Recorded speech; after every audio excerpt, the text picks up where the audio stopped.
오늘 함께 나눌 말씀의 제목은 오늘 나를 위한 살았고 운동력 있는 말씀이란 제목으로 함께 은혜 나누도록 하겠습니다.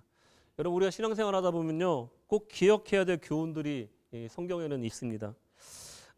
오늘 본문은 그 교훈들을 담고 있어요. 그러니까 히브리서라는 것이 구약 성경의 어떤 사건을 가지고 이 히브리서를 쓰는 당시의 사람들에게 오늘날의 메시지로 적용해주는 설교를 글로써 담은 것이 바로 이 히브리서입니다. 그래서 이 이집트를 탈출해서 광야를 거쳐서 가나안으로 들어가는 이 여정을 떠났던 이 이스라엘 백성들의 이 기사를 다루고 있는 것이 이 히브리서 4장의 내용입니다.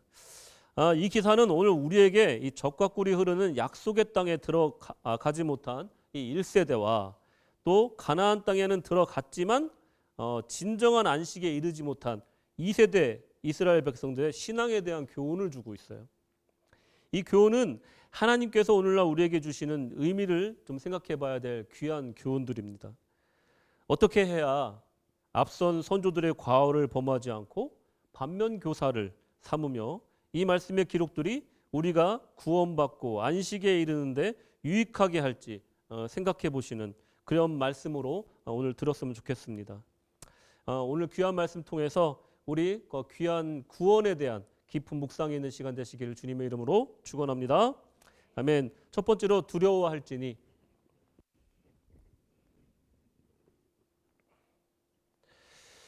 지난 시간에 우리가 이제 안식이라는 주제를 가지고 가볍게 좀 다뤄봤는데 오늘은 좀 더 깊이 좀 들어가려고 합니다.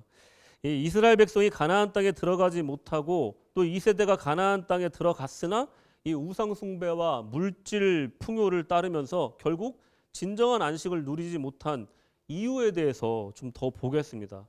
그것은 바로 결론부터 말씀드리면 바로 불순종 때문이었습니다. 우리가 흔히 생각할 때 1세대 이스라엘 백성들은 광야에서 다 넘어졌고 또 2세대는 그래도 순종하여서 가나안 땅에 들어갔으니 된 거 아니냐라고 우리가 이 기록을 평가할 수가 있습니다. 하지만 히브리서는 아주 독특하게도 2세대 이스라엘 백성들조차도 실패하였다라고 얘기하고 있습니다. 그것은 우리 신앙생활의 목적이 또 출애굽의 목적이 가나안 땅에 들어가는 것이 아니었다라는 것을 얘기하고 있는 거예요. 진정한 목적은 무엇이냐면 우리가 순종함으로써 진정한 안식을 누리고 주님과 동행하는 것이었다라는 것을 히브리서 기자는 얘기하고 있는 것입니다. 이집트에서 노예 생활하던 이스라엘 백성들은 이 간역자들의 채찍을 두려워했습니다.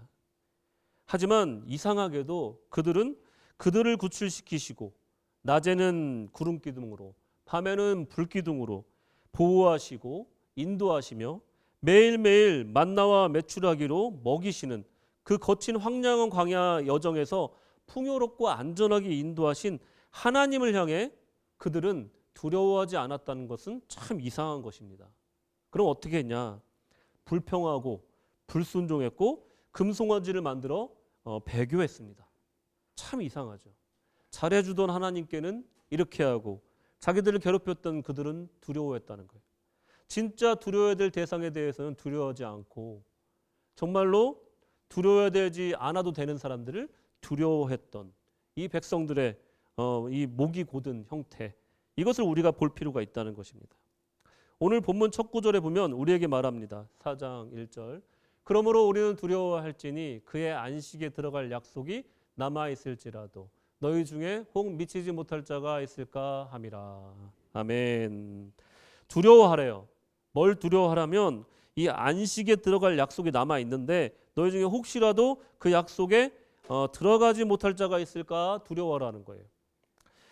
여기서 남아있을지라도라는 이 단어를 보면 이게 번역이 되어 있는데 이걸 영어로 보면 오픈되어 있다니까. until, still 오픈되어 있다 이런 뜻을 갖고 있는 거예요. 그러니까 우리가 안식으로 들어갈 기회가 아직도 오픈되어 있다라는 뜻이에요. 그럼에도 불구하고 이 안식에 들어가지 못할까 두려워하라라고 얘기하고 있는 것입니다. 그러니까 두려워할지니 약속이 남아있을지라도 혹 안식에 미치지 못할까 봐 두려워하라라는 것입니다.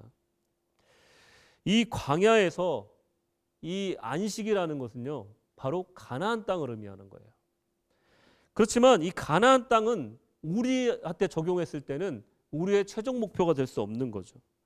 마찬가지로 이스라엘 백성에게도 이 가나안 땅은 상징적인 목표에 불과할 뿐이지 진정으로 하나님께서 원하시는 목표지는 가나안 땅에 들어가는 것만이 아니었다라는 것을 이 히브리서는 강조하고 있는 것입니다.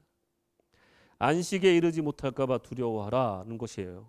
가나안 땅이 아니라 안식에 이르지 못할까 봐 두려워하라는 거예요. 히브리서 기자는 이스라엘 백성의 역사를 서술하면서 현재 우리에게 빗대어서 설명합니다. 그러니까 이스라엘 백성이 했던 과오를 반복하지 말라는 거예요. 불순종함으로써 안식에 이르지 못하는 것을 반복하지 말라는 거예요. 이스라엘이 가나안에 들어가지 못한 이유, 2세대가 가나안에 들어갔지만 진정한 안식을 얻지 못한 이유를 4장 6절에서는 이렇게 다시 한번 확인시켜 줍니다. 그러면 거기 들어갈 자들이 남아 있거니와 복음 전함을 먼저 받은 자들은 순종치 아니함을 인하여 들어가지 못하였으므로. 뭐 때문에 못 들어갔다고요? 순종치 아니함으로 못 들어갔다는 거예요. 순종치 아니함은 즉 불순종 때문이라고 말하고 있는 거죠.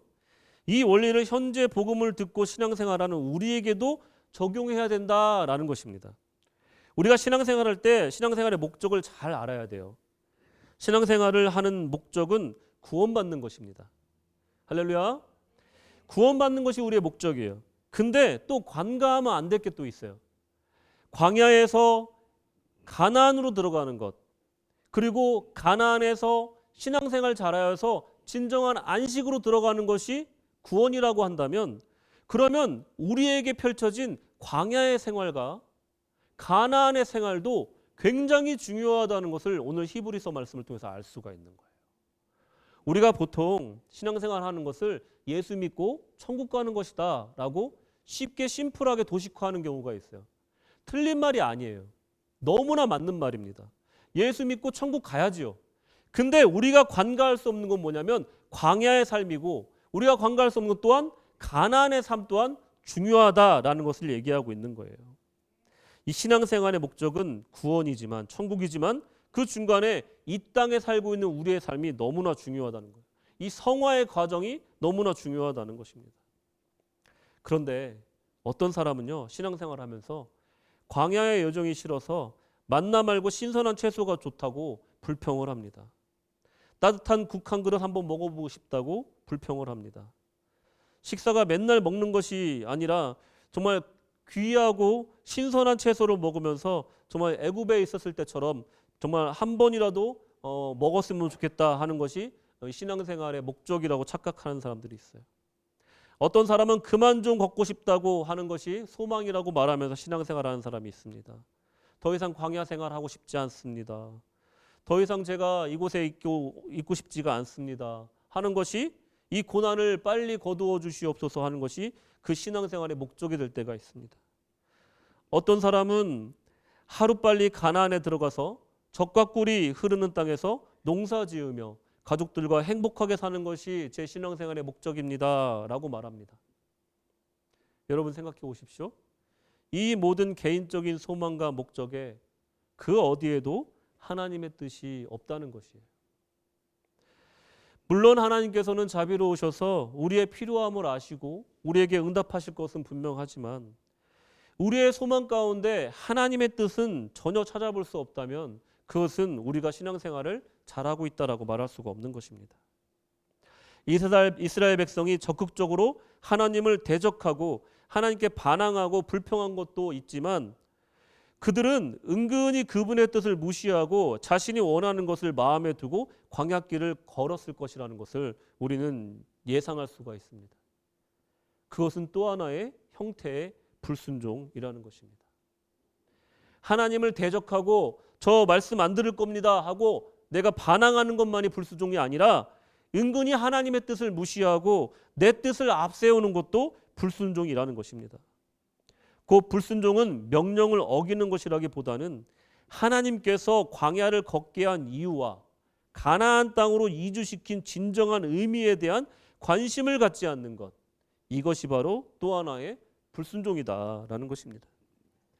어쩌면 이 불순종이 참 더 무서운 것 같아요. 이것은 우리도 모르게 하는 불순종이기 때문에 그래요. 나는 나 나름대로 신앙생활 잘하고 있는데 내 삶 가운데 분명히 하나님 뜻대로 살고 있는 것 같은데 나도 모르게 불순종하는 부분이 있더라는 거예요.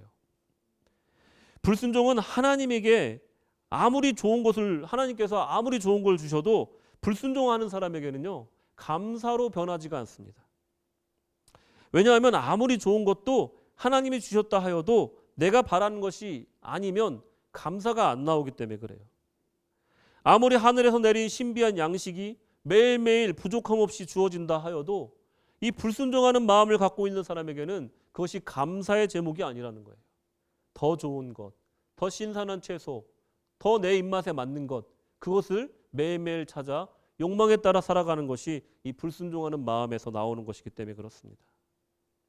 불순종하는 사람은 가난이 아니라 저 오페라 하우스의 하버 브릿지 뷰가 보이는 몇십억짜리 저 고급 하우스를 준다 하여도 처음에는 감사할지 몰라도 분명히 더 좋은 것을 찾게 되는 것이 이 불순종의 마음을 갖고 있는 사람의 마음이라는 것입니다.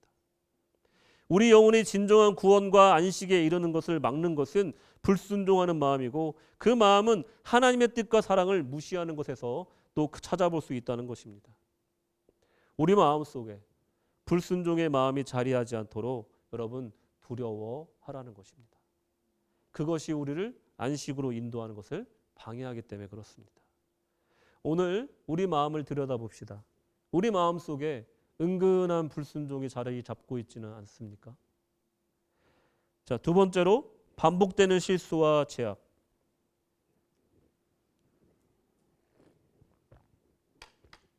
참 혼나는 사람들처럼 앉아 계셔가지고 얘기를 좀 하나 해드릴게요. 유럽을 이제 평정했던 나폴레옹이 있었잖아요. 예, 나폴레옹 우리가 하면 생각나는 게 뭡니까, 여러분? 나폴레옹 뭐예요? 아주 유명한 명언이 있잖아요. 나폴레옹. 예? 내 사전엔 불가능은 없다. 이거죠. 또 이게 나폴레옹 하면 우리가 또 생각나잖아요. 자, 그러면 또 안 믿는 분들은 뭐가 생각나냐? 제일 싼 양주 이름이다. 뭐 이렇게 생각을 하실 거예요. 나폴레옹이요. 우리가 생각할 때 별거 아닌 사람이지만 여러분 유럽에서는요. 역사 속의 인물이고 영웅 중에 영웅입니다. 유럽을 한번 제패한 사람이에요. 거기까지 참 좋았어요. 근데 이 사람이 1812년 아주 큰 실수를 하는데 6월 달에 1812년 6월 달에 60만 대군을 이끌고 어디를 가냐면 러시아로 원정을 떠납니다. 이제 10월 전에 모든 걸 끝내려는 목적으로 갔어요. 그래서 막 그냥 뒤에 있는 거 다 태워버리고 청야 작전을 벌이면서 아무것도 남지 않게, 그러니까 이 프랑스군이 지나간 곳에는 아무것도 남지 않게 다 태워버리고 현지 조달하겠다 하는 마음으로 그냥 간 거예요. 모스크바를 들어갔더니 다 불타고 사람이 아무도 없는 거예요. 이미 러시아군은 도망가 있는 겁니다. 그렇게 11월 달이 되면서 러시아의 그 혹독한 겨울이 오고 그 60만 명 중에 몇몇 명만 남고 모두 다 몰살당하는 그런 역사적 기록이 남아 있습니다. 제가 왜 이 얘기를 하냐면요. 나폴레옹 얘기하려고 그런 게 아니라 129년 후에 똑같은 실수를 똑같이 반복하는 사람이 있었다는 거예요. 1941년 6월 독일의 나치 히틀러는 이 유럽을 평정하고 나서 나폴레옹과 마찬가지로 이 소련을 침공합니다. 이번에는 300만 명을 데려가요. 근데 신기하게 6월 달에 또 갑니다. 그러니까 겨울 오기 전에 가고 싶은 거예요, 이 사람들이. 그러니까 나폴레옹과 마찬가지로 우랄 산맥 뒤로는 모두 다 파괴해버리고 불태워버리는 거예요. 그리고 청야 작전을 이제 벌이면서 이제 전진해 나갔어요. 독일 나치군도 이 300만 명도 11월이 돼서 다 괴멸이 돼버립니다. 그래서 2차 대전을 또 패전을 하게 되는 큰 원인이 돼요. 그리고 소련은 승전국이 됩니다. 여러분 이 두 사건은요 쌍둥이처럼 닮아 있어요. 히틀러가 나폴레옹의 역사를 몰랐을까요? 그럴 수가 없어요. 유럽에 사는 사람들은요 나폴레옹의 역사를 모르면 간첩입니다. 학교에서 다 배우는 거예요. 너무나 자세히 아는 거예요. 똑같은 실수를 반복할래야 할 수가 없는 건데 히틀러는 반복을 한 겁니다. 여러분 인간은요 생각보다 같은 실수를 반복합니다. 그리고 그 실수가 생각보다 치명적인 결과를 만들 때가 많아요. 나는 아니겠지. 나만은 성공할 거야. 라는 착각을 한다는 것입니다. 그렇다면 인간은 왜 이렇게 치명적인 실수를 반복하는 것일까? 100번 양보해서 이 말씀을 복음을 듣지 못한 사람들은 그렇다 쳐도 이 교회를 다니고 복음을 받은 사람조차도 이렇게 같은 실수를 반복하는 이유가 뭘까? 4장 2절을 보시면 저희와 같이 우리도 복음 전함을 받은 자이나 그러나 그들은 그 들은 바 말씀이 저희에게 유익되지 못하는 것은 듣는 자가 믿음을 합하지 아니함이라. 아멘. 우리가 말씀을 들어요. 그럼 말씀이 우리에게 유익이 돼야 되잖아요. 그 말씀을 오늘 들어요. 내가 졸지 않는 한 그 말씀을 들었으면 그 말씀이 내 안에 남을 거란 말이죠. 그러면 그 말씀이 내 인생에 유익함이 돼야 돼요. 그리고 내 인생을 변화시키든가 아니면 내 인생에 어떠한 정말 유익함을 통해서 신앙적인 길로 나를 인도해야 돼. 근데 그 말씀의 유익이 나타나지가 않는 이유가 뭐냐? 그것은 들음이 믿음과 합하지 아니함이다라고 얘기하고 있는 거예요. 듣는 자가 믿음을 합하지 아니하라. Because they were not united by faith with those who listened. 유나이티드 아니었다는 거예요. 듣는 것과 믿는 것이 유나이티드, 화합하지 않았다는 거예요. 이 화합하다는 단어를 좀 보면요. 이 화합하다는 단어는 단순히 믹스처가 아닌 거예요. 합해지고 뭐 섞여지는 게 아니에요. 자갈과 모래가 섞여지는 게 아니에요. 이 화합하다는 건 뭐냐면요. 화학적인 화합, 컴파운드를 얘기하는 겁니다. 컴파운드. 그러니까 단순히 모래와 자갈이 섞여 있는 게 아니라 이게 귀로 말씀을 듣고 순간 그것이 다시 분리될 수 있는 것이 이게 단순한 혼합이라고 한다면 화학적인 화합, 컴파운드라는 건요. 밀가루 반죽. 그러니까 밀가루에 물을 넣고 거기다가 이스트를 넣고 그리고 구웠을 때 이것은 더 이상 밀가루가 아니고 물이 아니고 이스트가 아닌 상태. 다시는 그걸로 분해되지 않는 상태. 빵으로 완전히 변한 상태. 이것을 바로 화합이다라고 얘기를 하는 거예요. 여러분은 오늘 말씀을 듣잖아요. 은혜 받았어. 근데 여러분들 한쪽 귀로 듣고 어떻게 해요? 한쪽 귀로 흘러나가서 분리가 또 돼. 듣는 것과 믿음이 또 분리가 되는 거예요. 이거는 화합이에요. 화합이 아니에요. 그러니까 믹스처예요. 믹스처. 혼합에 불과하다고요. 그런데 말씀을 들었어. 근데 이쪽으로 나가지 않고 마음으로 들어와서 신비에 새겨지는 거예요. 그러니까 마음의 비석에 새겨지는 거예요. 그런 다음에 내가 무슨 일이 있어도 하나라도 실천해 보자. 그래서 그 주에 몸부림치면서 그 말씀을 한번 실천해 본 거예요. 예수를 깊이 묵상하라고 하셨어. 내가 오늘 들은 말씀 집에 가서 성경 펴놓고 한번 깊이 한번 기도하면서 묵상해 보자. 그리고 거기에서 들려주시는 그 음성을 따라서 하나라도 실천해 보자 하면 그것은 이미 생명의 빵이 되어서 내 마음속에 양식이 되는 겁니다. 이게 바로 화합하다예요. 화합하다. 말씀이 이렇게 들음과 믿음이 화합돼야지만이 그 말씀이 우리 안에 유익이 된다는 것입니다. 혼합은 되는데 화합이 안 되는 상태. 지식의 창고에 차곡차곡 지식이 쌓이지만 그 지식이 실제 삶에서 써먹거나 실천하지 않을 때 그때 실수가 반복되고 죄악이 반복된다는 것입니다. 자꾸만 흐트러지는 거예요. 이럴 때 말씀이 우리 삶 가운데 유익으로 나타나지 않는데 유튜브를 통해서 유명한 목사님의 명설교를 많이 들어요. 근데 실제 삶에서 내가 하고 있는 것은 거의 없다면 그 설교가 무슨 소용이냐 이거예요.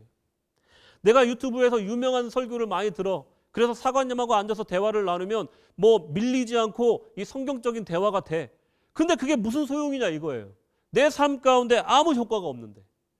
개떡 같은 설교를 들어도요. 한 구절이라도 마음속에 남아서 한 주간 동안 실천을 했다면 그 사람은 말씀에 찰떡같이 화합한 사람이라는 것입니다.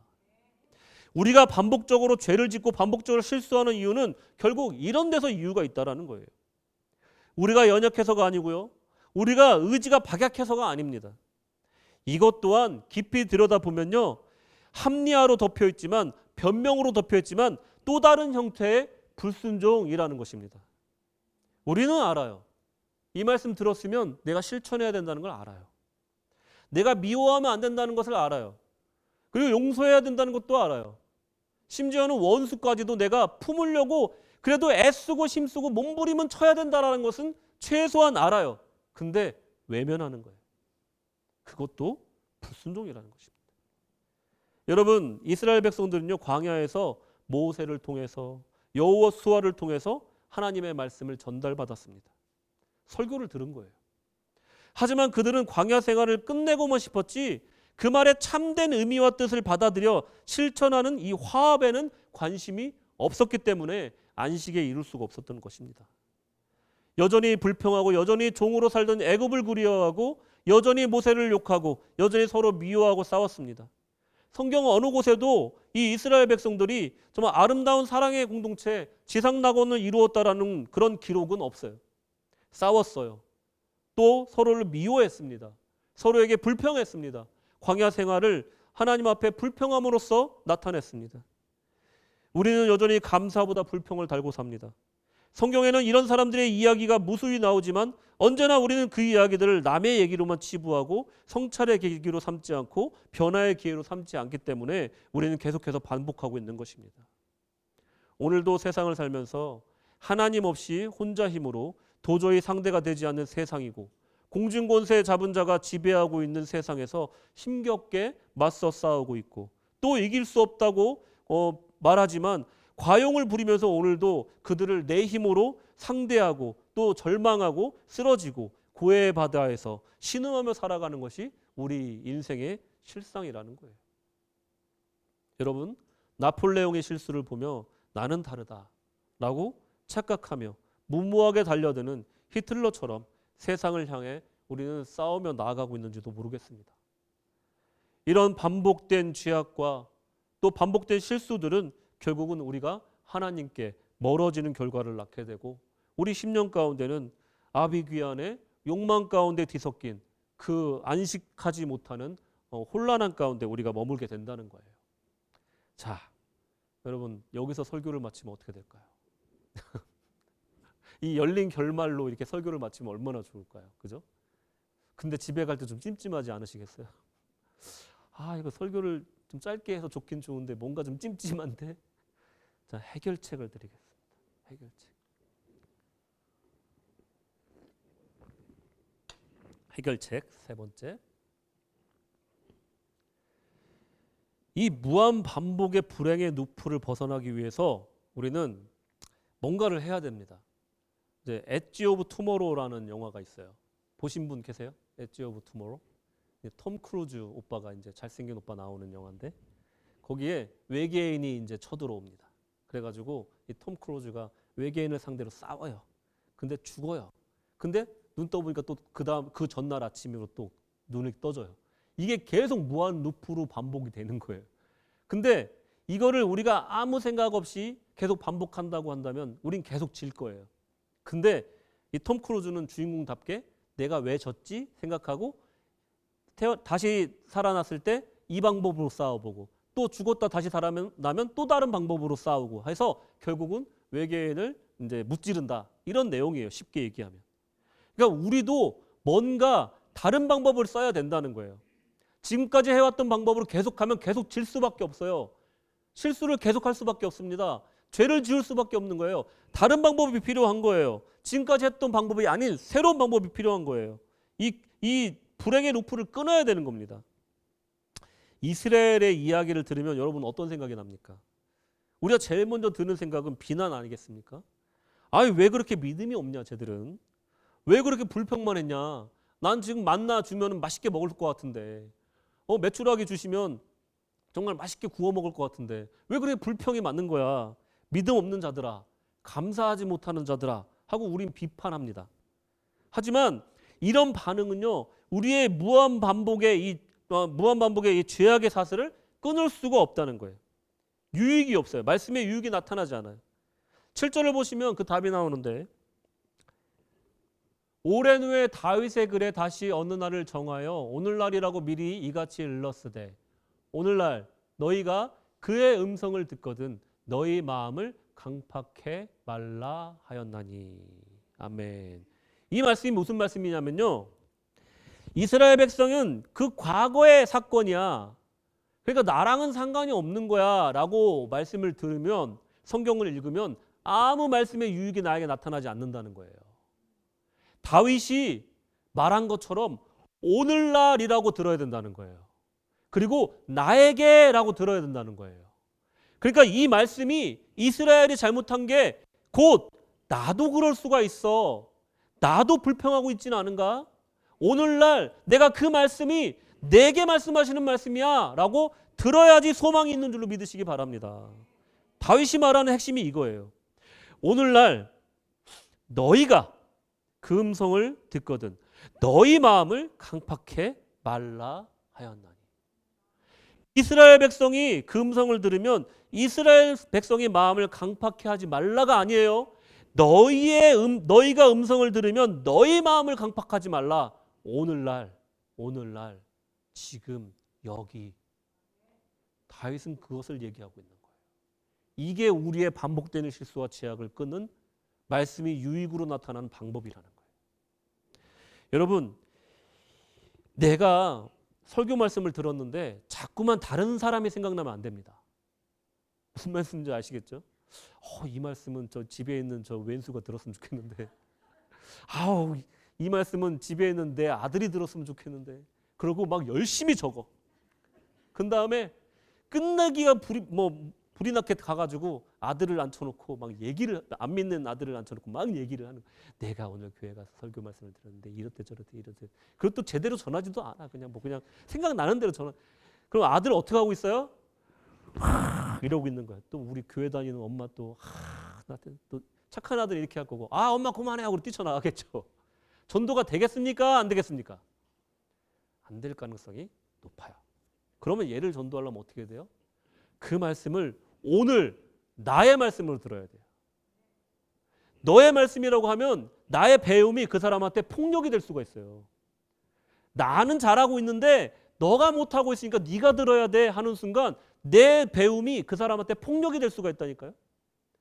그 사람을 진짜 전도하고 싶고 깨우치고 싶으면요, 나의 말, 오늘 나에게 말씀하시는 말로 듣고 내가 변하는 그 모습으로 전도할 수가 있다는 거예요. 그게 제일 좋은 전도예요. 여러분, 카톡 자꾸 보내지 마세요. 카톡 지겹습니다. 좋은 말씀이 있어. 오늘 설교 말씀이 이랬어. 하지 마시고 그 말씀 듣고 내가 이렇게 변해서 간증을 하시라는 거예요. 여러분, 말씀을 들었을 때 누구누구 부교님이 생각나면 안 돼요. 집에 있는 그 왼수가 생각나면 안 돼요. 자식이 생각나면 안 돼요. 이 말씀은 나의 말씀이구나. 오늘 나에게 말씀하시는구나 라고 들어야지 그 반복되는 죄악의 사슬을 끊을 수가 있다는 것입니다. 여러분, 더 중요한 말씀을 또 할게요. 네 번째로, 말씀 앞에 적나라하게 서야 돼요. 이게 진짜 중요한 말씀입니다. 여러분, 이제 말씀 앞에 적나라하게 서야 되는데 가장 중요한 게 이거예요. 우리가 말씀을 들을 때 어떤 자세로 들어야 되는지 제가 몇 주 전에 말씀드렸지만 이 말씀이 정말 가장 핵심적인 말씀인 거예요. 적나라하게 서야 돼요. 숨기지 마야 돼요. 정직해야 됩니다. 우리 히브리서 4장 12절 말씀을 가끔은 오해하면서 이 말씀을 잘 우리가 또 쓰고 낭송할 때가 있는데, 지금까지 들은 설교 말씀을 바탕으로 이 말씀을 같이 한번 읽어볼게요. 시작. 하나님의 말씀은 살았고 운동력이 있어 좌우의 날선 어떤 검보다도 예리하여 혼과 영과 및 관절과 골수를 찔러 쪼개기까지 하며 또 마음의 생각과 뜻을 감찰하나니. 아멘. 하나님의 말씀이 살았고 운동력이 있다는 건 뭔 말이냐면, 아무리 좋은 말씀도 나와 상관이 없으면 죽은 말씀인 거예요. 아무리 살아있고 운동력 있는 말씀도 내가 순종하지 않으면 죽은 말씀인 거예요. 그 말씀이 살아서 운동하면서 내 안을 뒤집어 엎어야지만이 그 말씀이 하나님의 말씀으로서 유익하다라는 거예요, 내 안에. 그리고 좌우의 날선 어떤 검보다 예리하여 찔러 쪼개기까지 한다. 피어싱하고 디바이드 한다는 거예요. 이게 좀 맞는 예인지는 모르겠는데, 저기 감자탕 드셔보셨죠? 그 감자탕 드셔보셨죠? 저는 어떤 스타일이냐면 뼈 사이사이에 있는 살과 골수까지 쪽쪽 빨아먹는 스타일이에요. 너무 아까워서. 진짜 찔러 쪼개서 뽀갠 다음에 그 안에 있는 관절까지 다 먹는 스타일이에요. 생각해 보세요. 우리 관절은 너무나 밀착돼 있어요. 떨어지면 안 되잖아요. 그리고 영과 혼이 붙어 있잖아요. 이걸 말씀 앞에 세워놓으면 어떻게 되냐면 혼과 영이 분리가 되고 그리고 관절과 골수가 분리가 된다는 거예요. 하나였던 것이. 여기서 중요한 게 뭐냐면 혼과 영이 분리되는 건데 혼이 뭡니까 여러분? 혼은 감정이에요. 그죠? 동물들도 갖고 있는 슬픔, 기쁨 뭐 이런 거예요. 화남 이런 거예요. 여러분 고양이 괴롭혀 보세요. 얘네들도 화냅니다. 감정이 혼이 있는 거예요. 혼이. 강아지도 그래요. 혼이 있어요. 혼이. 영은 뭐예요? 사람은 영육혼으로 돼 있잖아요. 영과 혼이 이 말씀의 예리한 칼날로 쪼개지고 또 갈라진다는 게 뭔 말이냐면 어떤 게 육의 생각인지 어떤 게 영의 생각인지 말씀 앞에 딱 갖다 놓으면 딱 구분이 된다는 거예요. 우리가요 실질적으로 생활하다 보면요 어떤 게 하나님의 뜻인지 어떤 게 나의 욕심인지가 구분이 잘 안 될 때가 있어요. 근데 말씀 앞에 갖다 놓으면요 이게 감자탕 그 뼈가 쪼개지듯이 구분이 딱 된다는 거예요. 여러분. 아 이게 하나님 뜻이구나. 아 내가 괜히 이거를 포장했구나. 하나님의 뜻인 척 내가 이거를 오도했구나. 그거를 처절하게 깨닫게 되는 게 바로 혼과 영이 찔러 쪼개서 분리되는 걸 말하는 겁니다. 그리고 관절과 골수가 쪼개진다는 건 뭔 말이냐면 우리가 볼 때는 하나로 보여. 관절과 골수. 그냥 다리로 보이잖아요. 이게 말씀 앞에 쓰면은 어떤 분포로 되어 있고 무슨 성부로 되어 있는지 분별이 딱 된다는 거예요. 이게 말씀의 예리함이라는 겁니다. 마음과 생각과 뜻을 감찰한다. 마음과 생각과 뜻을 감찰한다. 성경에서 말하는 마음이 뭔지 아십니까? 카르디아예요. 카르디아. 인간의 생명과 인격의 원천인데 이게 히브리서 기자는 뭐라고 얘기하냐면 강팍하게 할지 안 할지를 결정하는 거예요. 그러니까 마음의 태도를 말하는 겁니다. 내가 하나님의 겸손하게 할까 아니면 교만하게 할까 결정하는 그 마음의 태도. 내 마음이다 하는 거 있잖아요. 내가 뭐 이거 하는 거 내 마음이지 뭐. 그걸 말하는 거예요. 태도. 마음의 태도. 카르디아. 그러면 생각은 뭘까요? 생각은 지각, 분석, 판단하는 이 두뇌의 기능을 말하는 거예요. 그리고 마지막으로 뜻은 뭡니까? 텔레마. 단순한 바람이 아니라 반드시 이루고자 하는 결연한 의지와 방향성을 말하는 거예요. 하나님의 뜻, 그러면 하나님의 의지, 하나님의 결연한 뜻, 방향성을 말하는 거예요. 그러니까 하나님 뜻대로 산다는 건 뭐예요? 하나님이 정말로 하기를 원하시는 강력한 그 의지를 내가 함께 살아간다라는 걸 말하는 거예요. 이 마음과 생각과 뜻을 감찰하신다는 거예요. 겉보기에는 참 신앙생활 잘하는 것 같아. 하나님 앞에 정말로 진실된 사람 같아. 근데 말씀의 예리한 칼날 앞에 말씀의 예리한 그 수술대 위에 차짓한 수술대 위에 올려놓고 그 말씀의 외과 그 메스 같은 그 말씀의 그 예리함 앞에 누웠더니 순 몸속 가득히 암덩어리가 번져 있는 거예요. 나는 자랑해. 나는 신앙생활 너무 잘한다고 자랑해. 나 하나님 앞에도 너무나 떳떳하게 얘기할 수 있어. 야 누가 나보다 더 신앙생활 잘하는 사람 누가 있냐. 기도생활 나보다 더 잘하는 사람 있으면 나와보라고 그래. 교만을 떠는 거예요. 근데 말씀 앞에 서보니까 나같이 하찮고 나같이 죄악덩어리 사람이 없는 거예요. 이게 바로 말씀의 능력이라. 여러분 우리는요 매일매일 주님 앞에 주님의 말씀 앞에 우리를 드러내는 과정을 겪어야 됩니다. 히브리서 4장 13절 말씀. 지으신 것이 하나도 그 앞에 나타나지 않음이 없고 오직 만물이 우리를 상관하시는 자의 눈앞에 벌거벗은 것 같이 드러나느니라. 아멘. 바리새인들이 예수님 앞에 서면 어떻게 됐습니까? 외식하는 자가 되잖아요. 독사의 자식이라는 게 훤히 드러나잖아요. 여러분 우리가요 이게 참 고통스러운 과정입니다. 부끄러울 수도 있어요. 근데 진정한 안식에 들어가는 그 길에는요 분명히 이 과정을 겪어야 돼요. 왜냐하면 사람은요 자기를 포장하고 싶어 해요. 자기를 합리화하고 싶어 해요. 그리고 하나님 앞에 의롭게 보이려고 노력을 해요. 하지만요, 해 아래 그 누구도 하나님 앞에 서면 의로운 자가 아무도 없음을 믿으시기 바랍니다. 포장에 불과한 거예요. 여러분과 저는 똑같은 겁니다. 저는 두려워요. 이 강대상에 설 때마다 저는 두렵습니다. 말만 뻔드르게 하는 목회자가 될까 봐 너무나 두려워요. 내가 강대상에서 선포하는 이 말씀에 정말 하나라도 100분의 1이라도 내가 오늘 실천하고 살아야 되는데 그걸 못할까 봐 저는 두려워요. 하나님 앞에 그 만방에 벌거벗은 모습이 드러날까 봐 너무나 두렵고 떨립니다. 여러분들도 교회 나올 때 그런 마음으로 나오시길 바라요. 여러분, 이런 과정을 겪어야지만이 우리에게 진정한 안식이 임할 수가 있다는 것입니다. 여러분,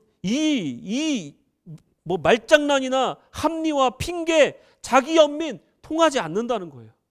그야말로 적나라하게 모든 것이 드러난다는 것입니다.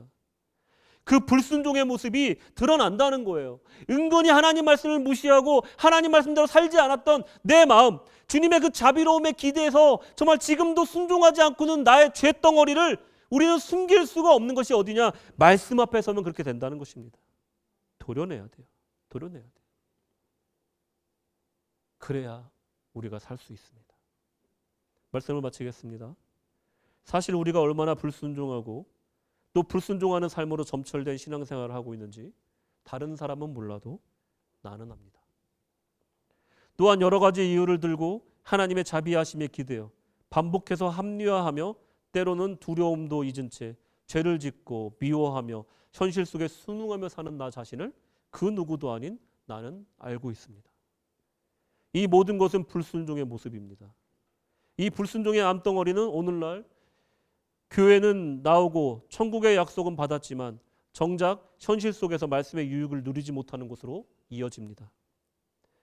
믿었지만 믿음의 능력은 나타나지 않고 어두운 밤 소리 없이 혼자 머물러 있을 때 나 스스로에게 질문합니다. 나는 진정 안식에 들어갈 수 있을까?